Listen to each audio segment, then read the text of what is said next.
శ్రీమాత్రే నమః. నిన్న బంగారు తాళిబొట్లు గురించి వీడియో చేసిన తర్వాత రెస్పాన్స్ ప్రజల నుంచి వచ్చింది, బ్లాక్ మెయిలర్స్ నుంచి కూడా వచ్చింది. చివరికి వాళ్ళు జనాలు ఎమోషనల్ బ్లాక్ మెయిలింగ్ దిగారు. మీకు ఆ స్థితి రావాలి, బంగారం ఇచ్చే స్థితి రావాలి అని.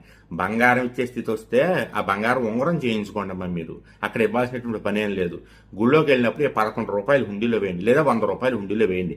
అంతకు మించి బంగారపు తాళిబొట్లు వెయ్యాలనేటటువంటిది ఎక్కడ ఏ శాస్త్రంలో లేదు. అది బ్లాక్ మెయిలింగ్ చేయడమే లిటరల్లీ.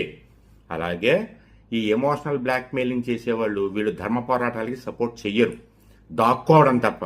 కాబట్టి నేను మళ్ళీ ఈ బంగారు తాళిబొట్ల పేరుతోటి జనాలను మోసం చేసేటటువంటి దాని మీద నేను యుద్ధం మొదలెట్టే లోపే మీరే సైలెంట్గా అన్నీ మూసుకుని మీ వీడియోను డిలీట్ చేసుకుని గప్చుప్ అయిపోండి. నేను కనుక ఒక్కసారి వార్ మొదలెట్టాననుకోండి, యుద్ధం తెలుసు కదా, నా ధర్మయుద్ధం ఎలా